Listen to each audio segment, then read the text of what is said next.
Hi అండి, నమస్తే. Welcome back to our channel voice of Lakshmi. Sripathi Lalitha garu రచించిన సర్దుబాటు దిద్దుబాటు అనే ఒక చక్కటి కథను వినేద్దామండి. కథ మొదలు పెడదామా? అభి, పిన్ని ఫోన్ చేసింది. వాళ్ళ బంధువుల అమ్మాయి ఏదో పెద్ద కంపెనీలో చేస్తుందట. చూడ్డానికి బాగానే ఉంటుందట. ఒకసారి కలవమంటోంది అంది శోభ. తల్లి మాటలకి విసుగ్గా, అబ్బా, ఇప్పుడే పెళ్ళొద్దని చెప్పాను కదమ్మా, మళ్ళీ మొదలెట్టావేమిటి అన్న అభిమన్యు మాటలకి, అంటే ఏకంగా షష్ఠి పూర్తికి అన్నీ చేసుకుంటావా అంది. 28 షష్ఠి పూర్తి చేసుకుంటారా కోపంగా అన్నాడు. సరే, పాయింట్కి వద్దాం. ఎవరా అమ్మాయి అని అడిగిన శోభని చూసి తత్తరపడ్డాడు అభిమన్యు. అమ్మాయా? ఎవరు? ఏంటి కంగారుగా అంటున్న అభిమన్యుని చూసి, చూడు బాబు, నేను మీ అమ్మని. ఆ సంగతి మర్చిపోయావు. నేను గమనిస్తూనే ఉన్నాను. ఈ మధ్య ఫోన్ రాగానే రూమ్లోకి పరిగెత్తుతున్నావు, ఆఫీస్కి నీట్గా తయారై వెళ్తున్నావు కనుక ఇప్పుడు అక్కడ ఏదో ఆకర్షణ ఉంది అని అర్థమైంది అంది నవ్వుతూ. తల్లి మాటలకి అభిమన్యు ముఖమంతా ఎర్రగా అయింది. పెద్ద డిటెక్టివ్ వచ్చిందండి అంటూ వెళుతూ ఉంటే, తొందరగా తీసుకురా అమ్మాయిని, లేకపోతే మా దారిన మేము వెతుకుతాం నవ్వుతూ అంది వెనక నుంచి. శోభ సురేష్ల ఏకైక సంతానం అభిమన్యు. ఒక్కడే అని పిచ్చిగారాభం చేయలేదు. ఎక్కడ గట్టిగా ఉండాలో, ఎక్కడ ఫ్రీగా వదలాలో తెలిసిన శోభ కొడుకుని పద్ధతిగా పెంచింది. పెళ్లి విషయంలో కొడుకుకి పూర్తి స్వాతంత్రం ఇచ్చినా తొందరపడతాడేమో అనే భయం లేకపోలేదు. శోభ ఊహించినట్లుగానే ఒక వారం తర్వాత అభి తల్లి దగ్గర ప్రస్తావన తెచ్చాడు. అమ్మా అని సణుగుతూ వెనకాలే తిరుగుతూ ఉంటే కాసేపు ఏడిపించి చెప్పరా అనడమే ఆలస్యం. మనోజ్ఞ 6 నెలల క్రితం మా ఆఫీస్లో చేరింది. బాగుంటుంది, తెలివి కలది. వాళ్ళ నాన్నగారు నాన్నతో మాట్లాడతానన్నారు అని చెప్పాడు. ఇంకేం, ప్రోగ్రెస్ బాగానే ఉంది. నేను కూడా నాన్నతో చెప్తాలే అంది శోభ నవ్వుతూ. థ్యాంక్ యూ మామ్ అంటూ ఒక ముద్దు పెట్టేసి వెళ్తున్న కొడుకుని చూసి నవ్వుకుంది శోభ. మనోజ్ఞ నాన్నగారు శ్యామ్ సుందర్ సురేష్కి ఫోన్ చేసి వాళ్ళ ఇంటికి ఆహ్వానించారు. తరువాతి ఆదివారం ముగ్గురు మనోజ్ఞ వాళ్ళ ఇంటికి వెళ్ళారు. శ్యామ్ సుందర్ ఒక ప్రైవేట్ కంపెనీలో చిన్న ఉద్యోగం చేసి రిటైర్ అయ్యాడు. తల్లి ఉష గృహిణి. కూతురు మనోజ్ఞని కష్టపడి ఇంజనీరింగ్ చదివించారు. ప్రైవేట్ కంపెనీ అవటంతో పెన్షన్ లేదు. రిటైర్ అయ్యాక వచ్చిన డబ్బు జాగ్రత్తగా పెట్టుకున్నారు.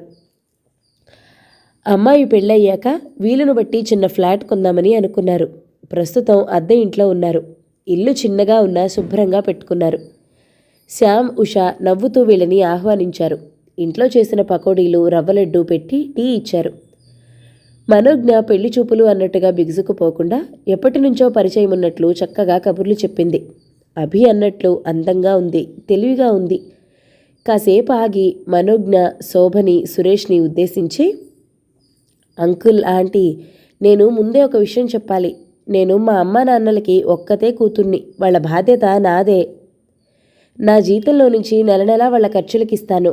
నేను 3 బెడ్రూమ్ల ఫ్లాట్ బుక్ చేశాను. మీతో పాటు వాళ్ళు కూడా నాతోనే ఉంటారు. ఈ విషయం మీకు అభ్యంతరం లేకపోతే నేను పెళ్లికి రెడీ అంది. శోభకి మీతో పాటు వాళ్ళు కూడా ఉంటారు అన్న మనోజ్ఞ మాట నచ్చింది.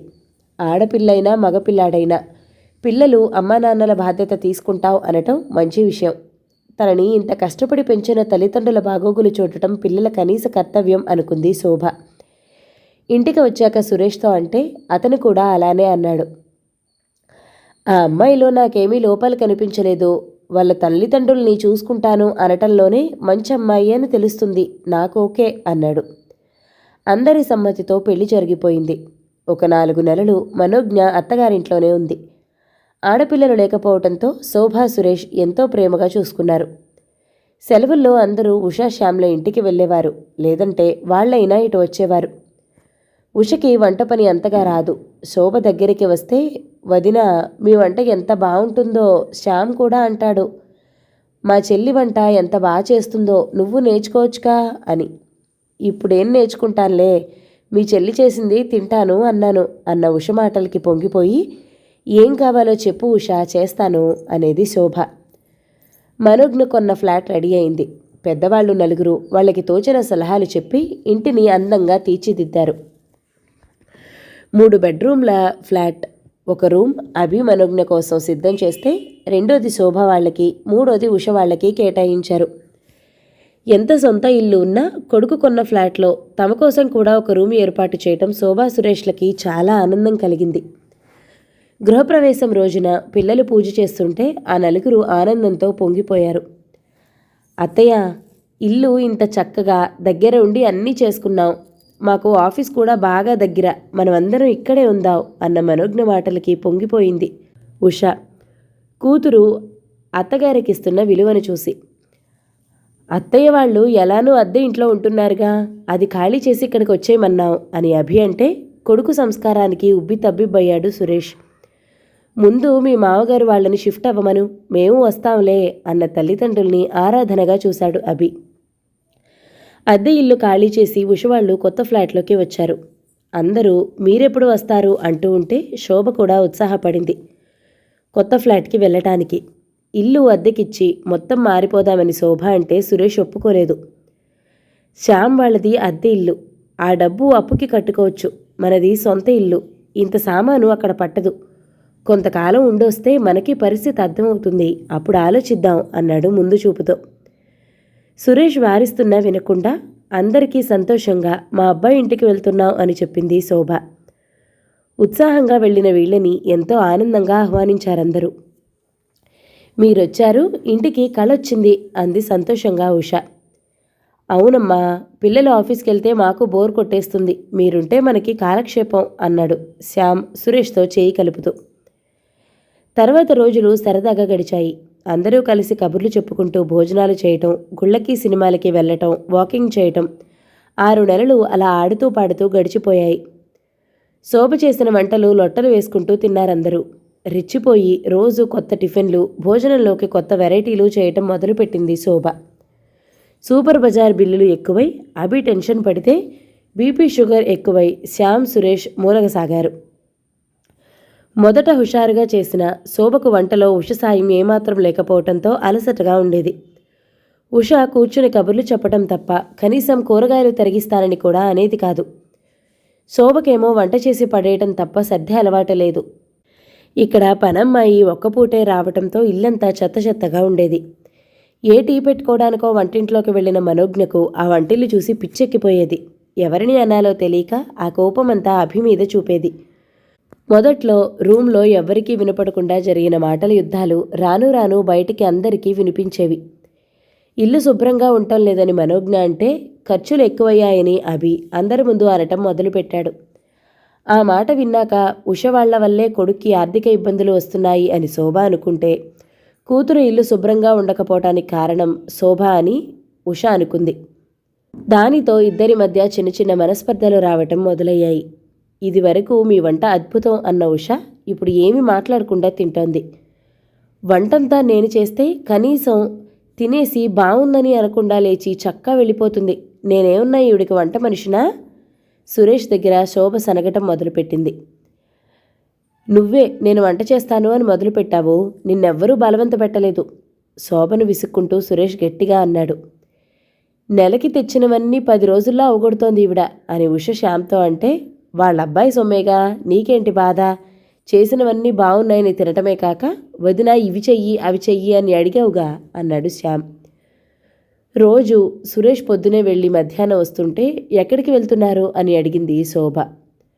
మన ఇల్లు శుభ్రం చేయిస్తున్నా, 4 రోజులు ఆగి వెళ్ళి అక్కడ కొన్ని రోజులుందాం అన్న సురేష్తో. అవునండి, నాకు మన ఇల్లు గుర్తొస్తోంది అంది. మన్నాడు కొడుకు కోడలు కొద్దిగా తీరిగ్గా ఉన్నప్పుడు సురేష్ అదే మాట చెప్పాడు. ఎందుకు నాన్న, ఇక్కడ బాగానే కాలక్షేపం అవుతుందిగా అన్న కొడుకుతో. ఇల్లు అలా మూసిపెడితే పాడవుతుంది, కొన్ని రోజులు అక్కడుంటాం అంటే మీ ఇష్టం అన్నాడు అభి. సెలవుల్లో మీరే అటు రండి మనోజ్ఞ, మీకు కొంచెం రెస్ట్గా ఉంటుంది అని కోడలితో అంటే అలాగే అంది వెంటనే. ఉషా శ్యామ్లతో కూడా మొహమాటానికి పిల్లలతో మీరు కూడా రండి ఉషా అంటే, మాకు ఇక్కడ తోచటం లేదు శోభ, మా పాత ఇల్లు ఖాళీగానే ఉంది, నిన్ననే ఈయన వెళ్ళి అడ్వాన్స్ ఇచ్చారు అన్న ఉష వంక ఆశ్చర్యంగా చూసింది శోభ. తాము సొంతింటికి వెళ్ళిపోతే హాయిగా తన కొడుకు సొమ్ము తింటూ కూర్చుంటారని మనసులో తెగ తిట్టుకుంటోంది 4 రోజుల నుంచి. అలాంటిది ఇప్పుడు వాళ్ళు కూడా వెళ్ళిపోతున్నారంటే అయ్యో, అందరం ఒకేసారి వెళ్తే పిల్లలు దిగులు పడతారేమో, మనసులో మాట బయటకొచ్చింది. వాళ్ళకవేమీ లేవు. మనం ఎప్పుడు వెళ్తామా, ఎప్పుడు గువ్వపిట్టల్లా ఇద్దరూ ఉందామా అని చూస్తున్నారు అంది ఉష నవ్వుతూ. పోనీలే, మరీ గొడవలు పడకుండా సామరస్యంగా వెళ్ళిపోతున్నాం చాలు అని ఆడవాళ్ళిద్దరూ మనసులో అనుకున్నారు. సర్దుబాటు కష్టం అనిపించగానే దిద్దుబాటు చేసి గొడవలు లేకుండా సామరస్యంగా పరిష్కారం చేసుకున్నాం అని మగవాళ్ళిద్దరూ ఊపిరి పీల్చుకున్నారు. అసలు విషయం ఏమంటే, ఇంట్లో ఆడవాళ్ల మధ్య కొద్దిగా సమస్యలు వస్తుంటే వాకింగ్కి వెళ్ళిన శ్యామ్ ముందు సంశయించిన మనసులో మాట బయట పెట్టాడు. సురేష్ గారు, మనోజ్ఞ మాకొక్కతే కూతురు నిజమే, కానీ మాకు ఒంట్లో శక్తి ఉన్నంత వరకు తన మీద ఆధారపడదలుచుకోలేదు. మా కంపెనీ వాళ్ళు నన్ను అడ్వైజర్గా ఉండమంటున్నారు. మేము ఖాళీ చేసిన ఇల్లు అలానే ఉంది. ఓనర్ మొన్ననే ఫోన్ చేసి రిపేర్లు చేయించాం, ఎవరైనా మంచి వాళ్ళుంటే చెప్పమన్నారు. మేమే ఉంటే పాత అద్దెనే ఇమ్మన్నారు. పిల్లలు మంచివాళ్ళు, మీరు ఎంతో స్నేహంగా ఉన్నారు, కానీ ఓపిక ఉన్నంత వరకు మేము విడిగా ఉండాలని నా ఉద్దేశం సురేష్ వైపు చూస్తూ అన్నాడు శ్యామ్. ఒక్కసారి గుండెల మీద నుంచి బరువు దింపినట్లయింది సురేష్కి. తాము సొంత ఇంటికి వెళ్ళిపోతే శ్యామ్ వాళ్ళు ఏమనుకుంటారో, పిల్లలు ఎలా ఫీల్ అవుతారో అని సంశయిస్తున్నాడు. అలాంటిది ఆ ప్రస్తావన శ్యామ్ తెచ్చేసరికి హమ్మయ్య అనుకున్నాడు. మేము కూడా సరిగ్గా అలానే అనుకున్నాం. మాకు సొంత ఇల్లుంది, ఒంట్లో కూడా కాస్త ఓపిక ఉంది. ఇల్లు అద్దెకివ్వడం ఇష్టం లేదు. పిల్లల బలవంతం మీద ఏదో కొంతకాలం వచ్చాం. కొత్తగా పెళ్ళైన పిల్లలు కూడా వైవాహిక జీవితానికి అలవాటు పడాలి. మనం ఉంటే అనవసర సలహాలు, జోక్యాలు ఉండి మనస్పర్ధలు ఎక్కువ అవుతాయి. దానికంటే దూరంగా ఉండి అవసరమైనప్పుడు వద్దాం అన్నాడు సురేష్. శ్యామ్ కూడా సంతోషంగా నిట్టూర్చాడు, సమస్య ఇంత తేలికగా పరిష్కారమైనందుకు. మళ్ళీ పాత ఇంటికి వెళ్తామని శ్యామ్ నెమ్మదిగా మనోజ్ఞకి చెప్తే సురేష్ అభికి చెప్పాడు. పిల్లలు ముందు వద్దు అన్నా, కలిసుండి గొడవలు వచ్చే కన్నా దూరంగా ఉండి ప్రేమగా ఉండటం మంచిదన్న సంగతి అర్థమై సరే అన్నారు. ఇంకా కొంతకాలం పోతే కుటుంబాల మధ్య సామరస్యం పెరిగి అప్పుడు సర్దుబాటు తేలికవుతుంది. దానికోసం ఇప్పుడు చేసిన దిద్దుబాటు అవసరం అనుకున్నారు అందరూ. కథ సమాప్తం. ఈ కథ గనక మీకు నచ్చినట్లయితే లైక్ చేయండి, షేర్ చేయండి, మంచి కామెంట్ చేయండి. మన ఛానల్ని తప్పకుండా సబ్స్క్రైబ్ చేయండి. Thank you so much for watching. నమస్తే.